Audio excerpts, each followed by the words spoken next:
If you tell a big enough lie and keep repeating it, people will eventually come to believe it.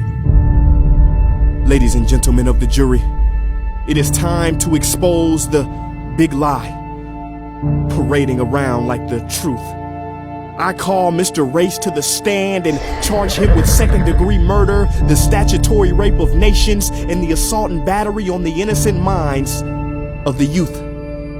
Your Honor, I know we don't have much time, so if you don't mind, I will provide you the proof. Proceed. Folks, we are here today to get a conviction because you, Sir Race, are the worst human infliction. You're a sickness. You've committed so many crimes, so many you've killed. And the sad part about it is, don't look away. You're not even real. Objection! What is he talking about? My client is very real. Sustained.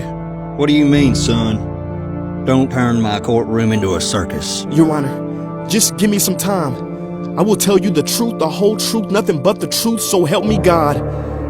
The defendant here should be charged with perjury and fraud. He's a facade. Mr. Race, I studied your history. There's no evidence that you actually existed before the 15th century. Yet you have everyone convinced that you're real, but you're a myth, a fabrication, a trick. Because before then, there was no such thing as white people, black people, none of that shit. Watch your mouth, son, or I'll throw you in jail. Last chance. Excuse me, Your Honor. What I'm saying is this. Back then, people did discriminate against each other, but it was on the basis of where you were from, your religion, not color. Until the rich landowners looked around and got nervous. They saw they were outnumbered by the African slaves and European indentured servants who, by the way, were starting to join forces. So they wondered, how do we split these poor people up? Because if we don't, they will cause a crisis. We won't survive it. And it was at that moment they created an evil concept called whiteness. So, Mr. Race, you're just a tool, an idea made up to divide us.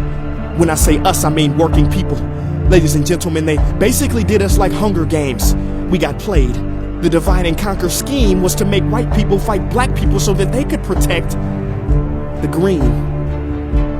Then they used fake science to justify murdering human beings by making them subhuman. Check the 3/5 compromise. Their philosophy was to prove the inferiority of minorities with a science called craniometry. 1847, Josiah Nott wrote a science book called Niggerology. All of this nonsense was used to justify racist ideologies. And it wasn't just blacks. It was Native American, Japanese. I suggest you read the Chinese Exclusionary Act. See, if you can trick people to believe that another group of people are genetically inferior without a doubt, you can exploit them in any way you want to, because it doesn't count. Let me give you an example. Judge, you know the word bitch means female dog, right? Yeah, so what? But do you know when that word was first used to refer to a person? It was used to describe the black woman, because they said she was lower than a dog.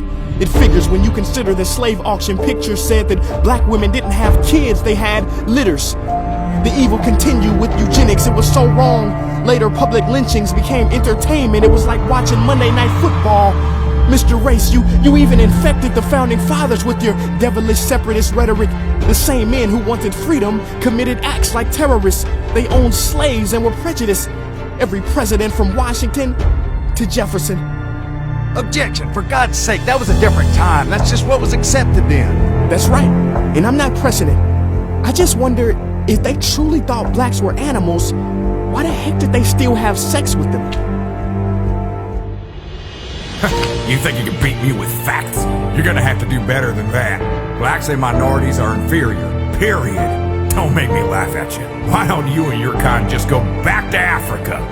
Well, if you tell me to go back to where I'm from, I'll consider. But then I'll have to buy 2 tickets. One for me and one for you. Objection! What does that even mean? Sustained. What do you mean, son? Well, the DNA of humans is trackable, and scientists have traced every person on this planet back to a single tribe in Africa. That means every human being comes from the same family tree called mitochondrial Eve. No, please! That's right. So this whole concept of pure blood is rotten. Pure blood only exists in Harry Potter. The truth is we're all mixed, and what we think of as race is just pigment. Stop, please, stop! No, I'm not gonna stop. See, dark skin just means more sunblock. It's got nothing to do with racist. It just means your ancestors lived in places closer to the equator.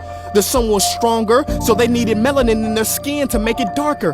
And lighter skin just means less protection, which is ideal in places where the sun emits less intense rays.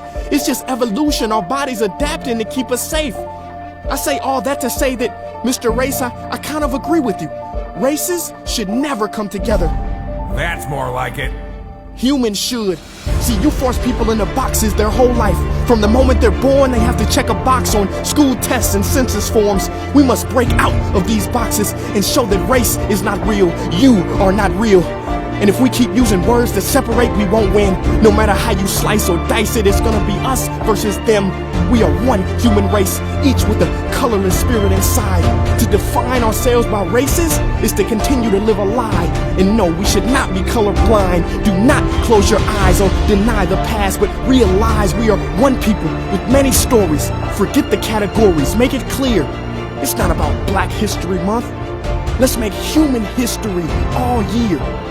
So in my closing statement, we're asking for a life sentence for Mr. Race.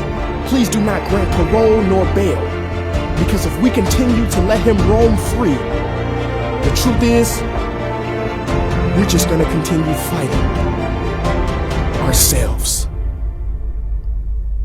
I'll rest my case.